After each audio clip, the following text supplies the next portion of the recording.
A demon was the disembodied spirit of a giant. A giant that died in the antediluvian world before the flood.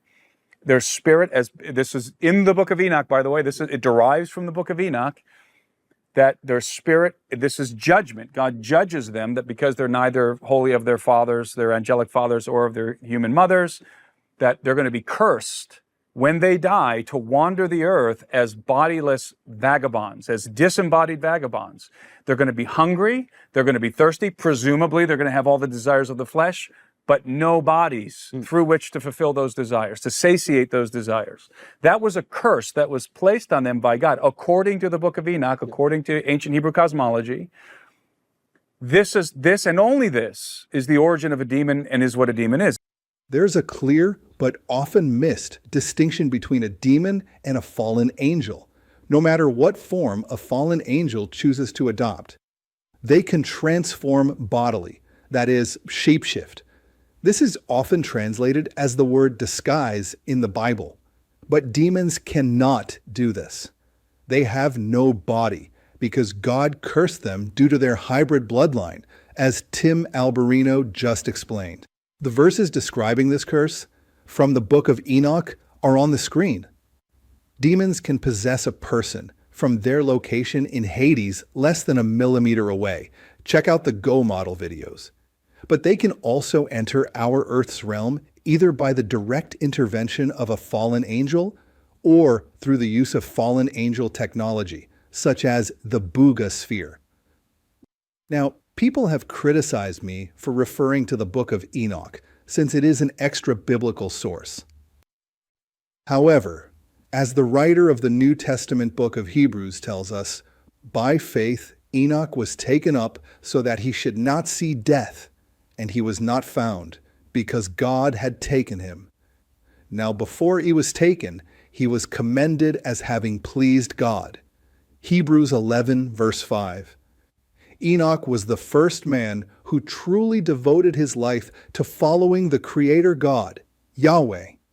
And God showed his love for Enoch by sparing him from death. Yes, by rapturing him. That is, taking him directly into paradise from our earth. And many more who follow Jesus will be raptured very soon. This event was mentioned in the 5th chapter of Genesis, wherein every member of Adam's lineage was specifically described as having died, except Enoch. He was taken by God.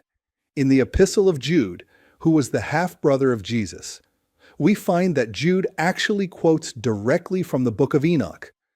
This suggests that while not a part of the Bible itself, Enoch was still a very important work in the minds of early followers of Christ. You will find more information on this topic at ultimateanswers.life. This video takes a deep dive into the possible reasons for the existence of the BUGA'S.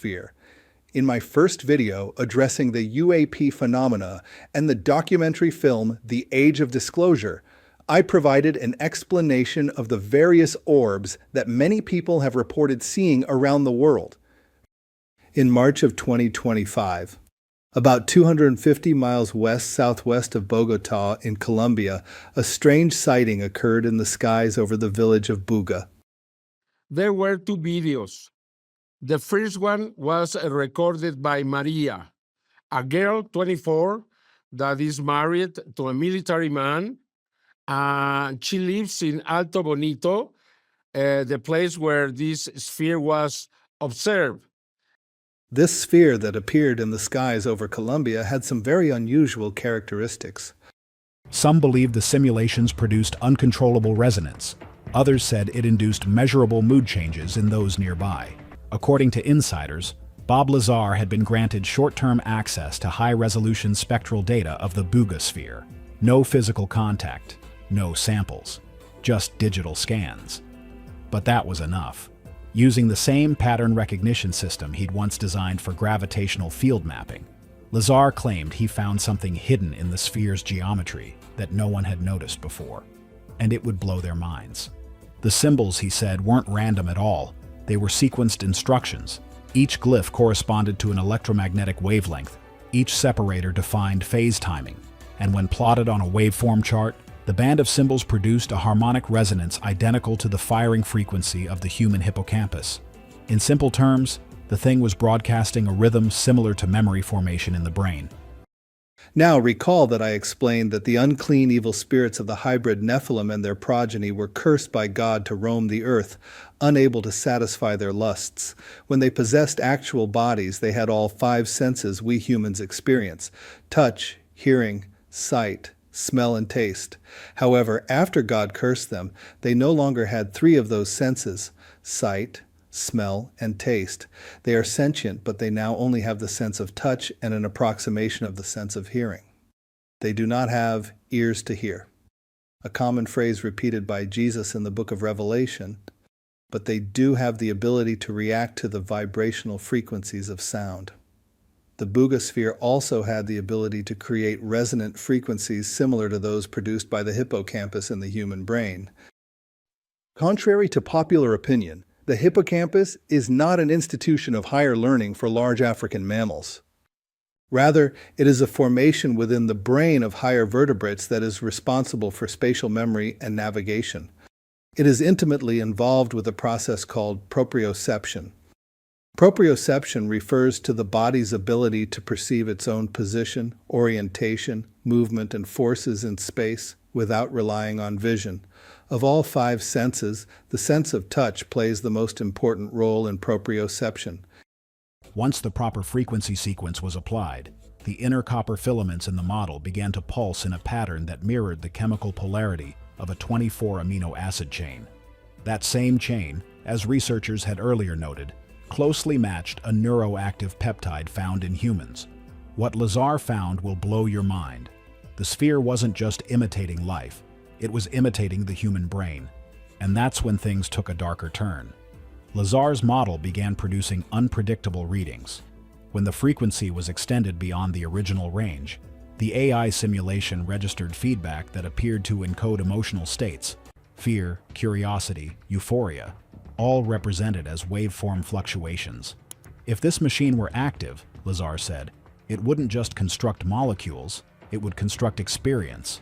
The implications were staggering. If true, the Bugasphere wasn't a simple artifact.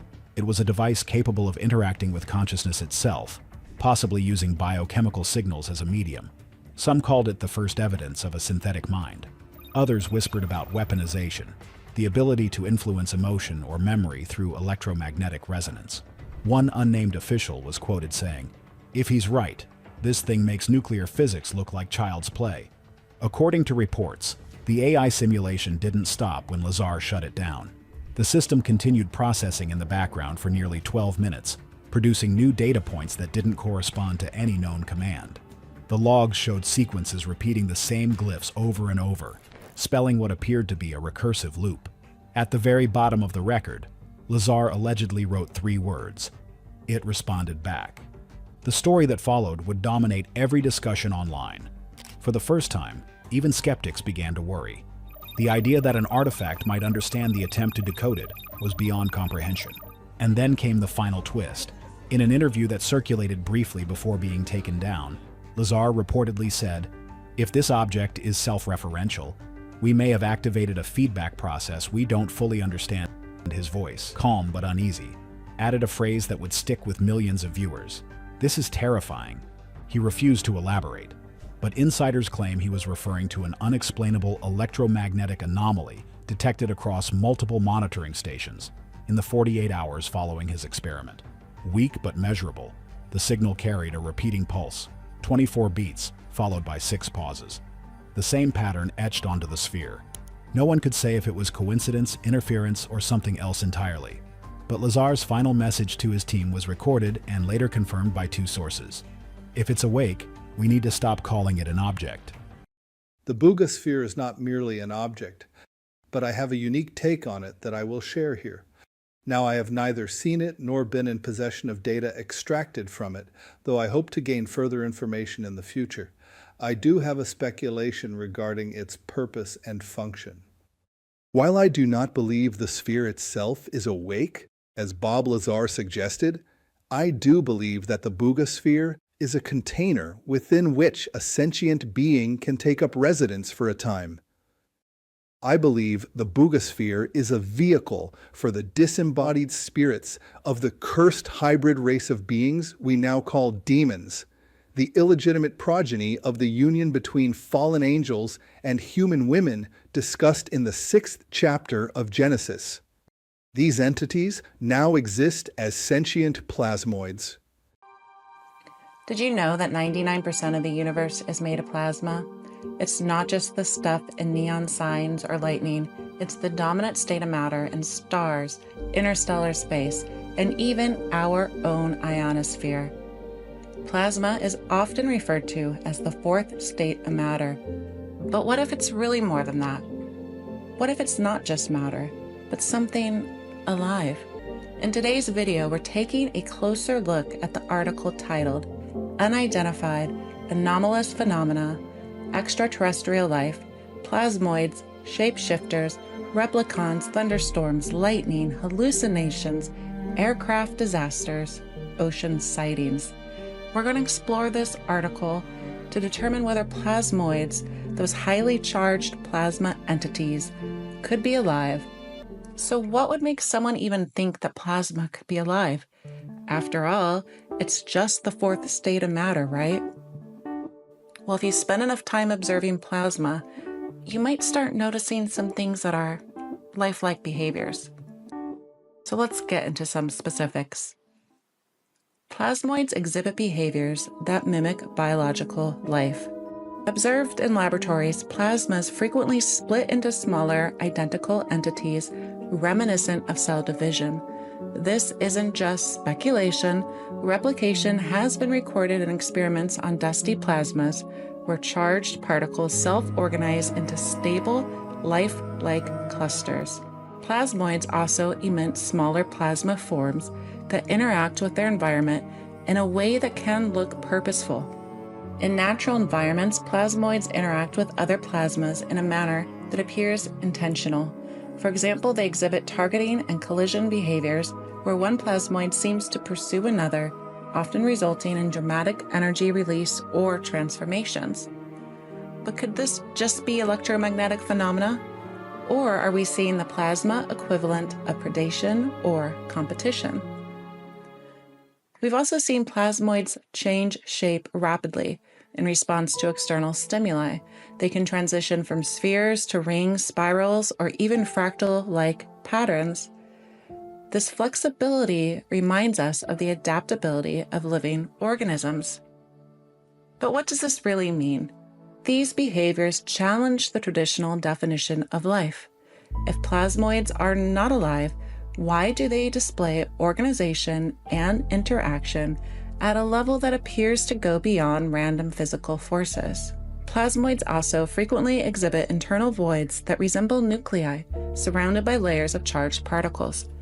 These voids might function as chemical chambers, creating isolated environments where unique reactions can occur. Laboratory studies on dusty plasmas show that these voids can trap particles and facilitate complex interactions that would otherwise be impossible. It's important to remember that plasmoids can generate intense electromagnetic fields that could catalyze chemical reactions. For example, lightning, essentially a natural plasma, has been shown to form amino acids and other organic compounds under the right conditions. Could plasmoids act as a similar catalyst on a much larger scale or more organized scale? The key question here is, are these voids simply the result of physics, or do they represent a primitive form of biological organization? It's also important to note that plasmas exhibit remarkable self-organization even under chaotic conditions. Somehow, they manage to find order. Experiments demonstrate that dusty plasmas naturally form stable, organized structures such as lattice-like patterns and rotating clusters. These structures are often compared to cellular organization because they maintain stability despite external disturbances. For example, particles within a plasma can align into filamentary patterns, which scientists have likened to the cytoskeletal framework of cells. Plasmoids efficiently manage energy within their boundaries as well, cycling charges in ways that mimic metabolic processes in living organisms. This energy cycling might enable plasmoids to maintain their structure over time. This is a key characteristic of life. You see, self-organization is a hallmark of living systems.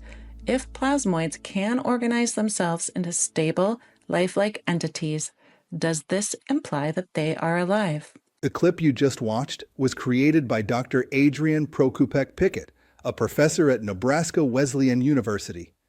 Both Dr. Pickett and the authors of the Journal of Modern Physics article accept the evolutionary origin of life. They go on to suggest that plasmoids may represent the earliest building blocks of life.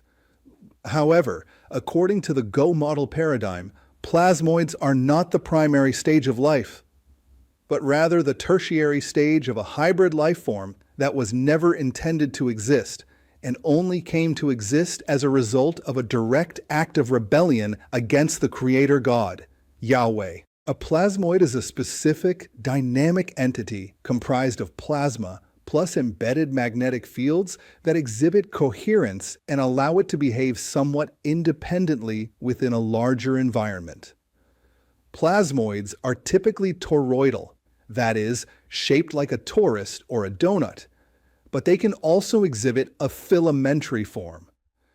Let's pick up on Megan Orada's conversation with Ross Coulthart as she describes what she saw in more detail. It was almost like it had a portal that it was tracking to, and it was like, I'm on my way, and then it's like, okay, now I'm disappearing. Wow! It just disappeared into thin air, and I could not find it anywhere. So then after, I was like, balloon, airplane, this, that, bird, and I'm like, but then it just doesn't. Then how did it disappear? Like that, how did it disappear? I'd be able to track it if it was all those other things. So you've gone through all the possible prosaic explanations and you can't think of anything that would fit what you saw? No. An orb, an egg. I don't know. How big was it? If you were to, I mean, obviously it's a quarter of a mile away, but how big was it, do you estimate? Rather large. I would say the size of a ring light. Everyone has those now in the digital age. It felt like about a large ring light. Sorry, forgive me, from Australia. What's a ring light and how wide is that? Oh, wow. Okay. You know, the ring lights that you put in front of your camera for good lighting in television. You have one, Ross. Right. Okay. Yep. Gotcha.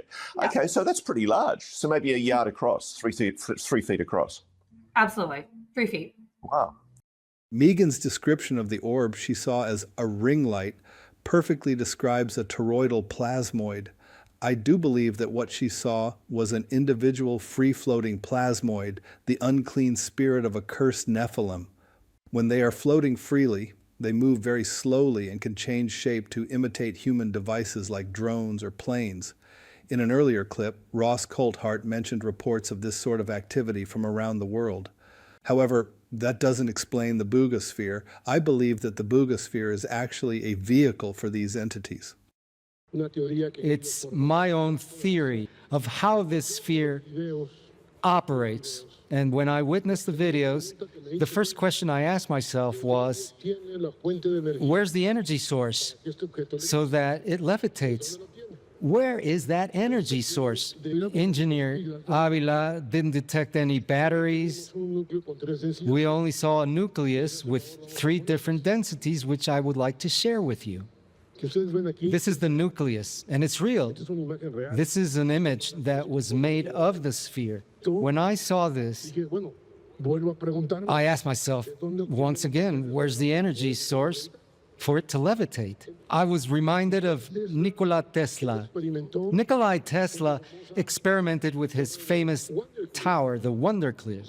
As you can tell, this Tesla tower, if you see it vertically, you can see that there's a tube that goes down the center, which is an electrical conductor.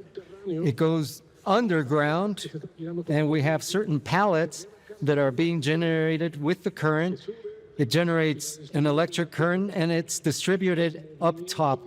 And when the plates move, it generates the necessary charge. So then I asked myself the following. What if we grabbed the Tesla tower and we inserted it into the sphere? These charges are going to be distributed throughout the sphere. But what if we make it rotate so there's friction at the center? So when we start to make the sphere rotate, we start generating different fields. Jaime Maussan was correct in comparing the image with a primitive Tesla tower. It certainly does resemble that. But I don't believe that a technologically advanced device like the BUGA'S relies on mechanical friction to create its energy. Having evaluated many thousands of radiographic images in my career, and knowing that the overall object is both spherical and metallic, I'm forced to a different conclusion. Jaime only referred to this as an image, but the most likely source of such an image would be a gamma or scintillation camera. This device was first invented by Hal Anger in 1957 and introduced clinically in the early 1960s. It remains the core detector technology for almost all planar nuclear medicine imaging and is commonly found in hospitals worldwide. The darkest red regions of the image represent areas of lower density that allow the beam to pass through more freely. Both air and plasma are of significantly lower density than metal. I believe that what is within the sphere is a toroid-shaped chamber within which the plasmoid entity can reside while it uses it as a vehicle. Of course, this brings up the question, how does the plasmoid enter the sphere in the first place? Let's look at the cross-section Jaime displayed once again. Notice the grooves placed around the equator of the sphere. Their alignment with respect to the interior toroidal chamber is critical for access. I believe these grooves act as orientation guides that allow the plasmoid to find its access points using only its sense of touch. Once it aligns itself with the grooves, it creates filaments that extend into the interior of the sphere. Those filaments then unite into a toroidal shape within the chamber. Once the interior torus of the entity is united, any filaments still outside easily follow the same path to the inside of the chamber. Using artificial intelligence, I requested a short video showing a toroidal plasmoid descending upon the BUGA'S and coming to rest along the equatorial grooves. The result lacked a true toroidal shape for the entity. It was more ribbon-like, and the equatorial groove was a bit different than the one found in the actual BUGA'S, but the result was close enough to what I'd envisioned to make the point. Once the plasmoid torus found the equator of the sphere using its sense of proprioception, it could extend its filaments inside the sphere. Then, when the torus reformed inside, the demonic plasmoid would reform internally and would no longer be visible on the external surface of the sphere. Once inside the sphere, the demonic plasmoid has greater control and speed than it does as a free-floating entity. The plasmoid itself becomes the power source. Bob Lazar, who was mentioned earlier, claimed to have been involved in the reverse engineering of non-human saucer-shaped craft while at S4 many decades ago. He postulated that the ship was able to create a gravitational field. Let's look at a short clip describing his explanation of the power source of that vehicle. How do you generate a gravitational field? You must have access to an element which is heavy enough for the gravity A wave to extend past the perimeter of the atom. Then you can access and amplify it for space-time distortion. There are elements with higher atomic numbers which are stable, even though they don't occur naturally on Earth, and we can synthesize them in particle accelerators.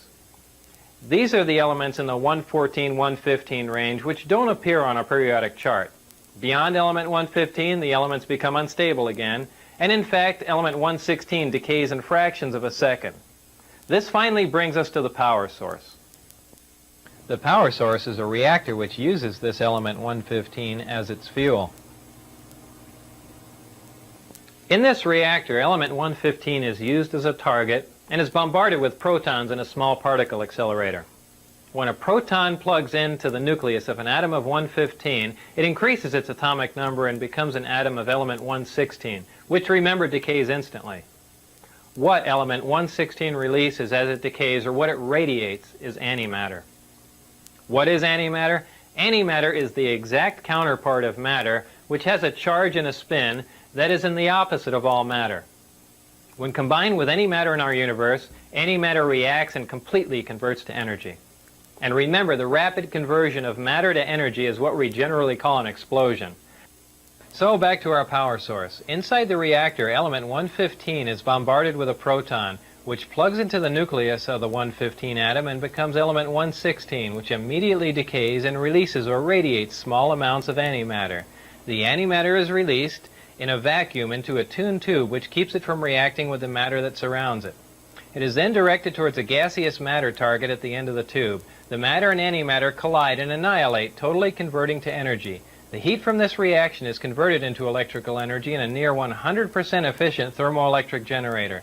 This is a device that converts heat directly into electrical energy. Many of our satellites and space probes use thermoelectric generators, but their efficiency is very, very low. The power source is a reactor which uses element 115 as a fuel and uses a total annihilation reaction to provide the heat which it converts to energy, making it a compact, lightweight, efficient onboard power source. I've got a couple of quick comments about element 115 for those of you who are interested. By virtue of the way it's used in the reactor, it depletes very slowly, and only 223 grams of 115, which is just under half a pound, can be utilized for a period of 20 to 30 years. Element 115's melting point is 1740 degrees Celsius. I need to state here that even though I had hands-on experience with element 115, I didn't melt any of it down, and I didn't use any of it for 20 to 30 years to see if it depleted. Since Lazar filmed that clip, element 115 has been created in a lab in Russia and is now called moscovium, but it decays extremely rapidly on our Earth. However, according to Grok, moscovium may be found naturally if planetary assembly were to occur within thousands to a few million years to capture super heavy isotopes before their decay. Stronger gravitational instabilities and enhanced tectonic activity driven by higher radiogenic heat could then redistribute super heavy elements to accessible layers. This would imply that God did not create hell originally, but only after the first fallen angel rebellion. Angels were also created with free will, and perhaps God gave those who followed Satan into rebellion a chance to repent, as he later did for humans. But after Satan's deception of Adam and Eve, hell became a necessity. If less than a half pound of moscovium can fuel an entire ship, a device like the BUGA'S could likely run on less than a gram, while the plasmoid provides the proton needed to generate the gravitational field. Let's look at one more account of a rather up-close and personal experience with a glowing orb described by U.S. Air Force pilot Dan Isbell. Our guest tonight is Dan Isbell, aka Tanna, and his credentials are not just impressive, they are unimpeachable. A Top Gun level fighter pilot, dual qualified who has flown over 70 different variations of aircraft, a former experimental test instructor at the elite US Air Force Test Pilot School, 514th Flight Test Squadron Commander, F-16 Flight Test Division Chief, and Weapons System Analyst for the Office of the Secretary of Defense. He later became an F-22 Air Vehicle Program Manager and then Directed Energy Weapons Chief at the Air Force Research Lab.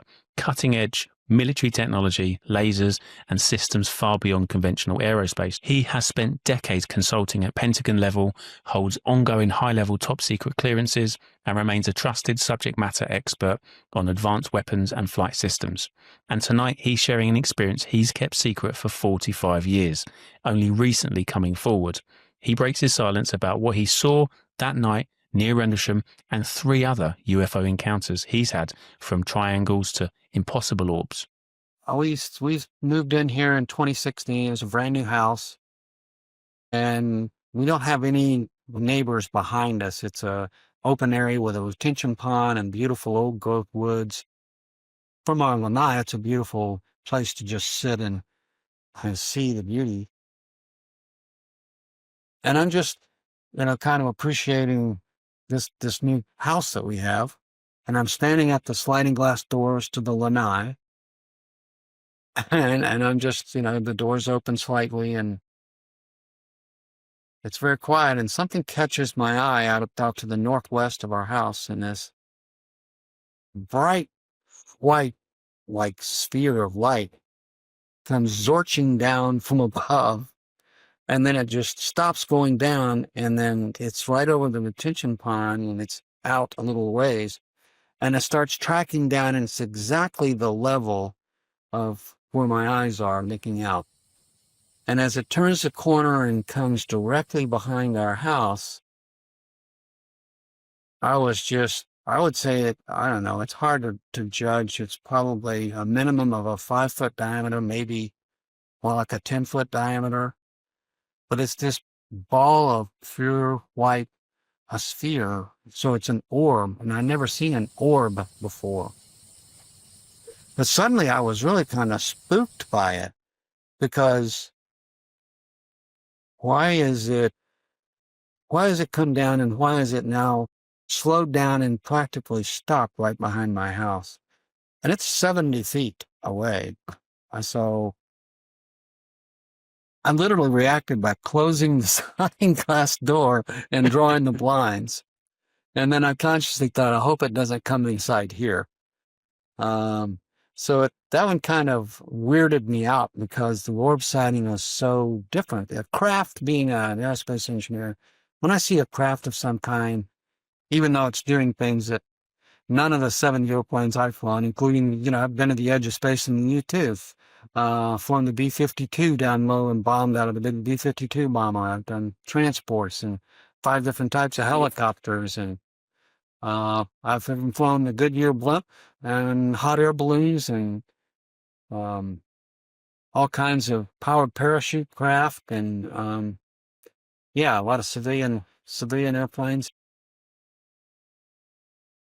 So when I look at a craft of some sort, a structured thing, that's like, okay, that's cool. It's certainly got capabilities beyond anything I know about.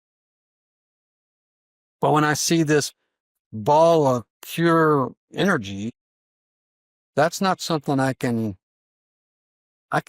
really put my mind around it and identify and understand it.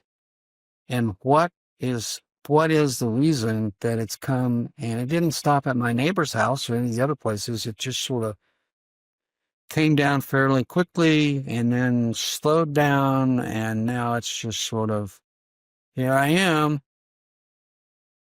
So that was by far I guess that was more ontologically shocking than the craft were, even though, my first craft was a big deal, and the one at RAF Upper Hazel in 1980. Once inside the Bugasphere, or any similar metallic sphere, the plasmoid can generate a gravitational field that allows it to fly while using element 115 as its fuel. But while in flight, it is also capable of partially exiting the sphere the same way it entered. It maintains its internal toroidal shape, while it uses filaments to reach the external surface of the sphere and completely encapsulates it, causing it to glow. By decreasing the frequency of light it emits, it can appear yellow, as it did for Dan Isbell.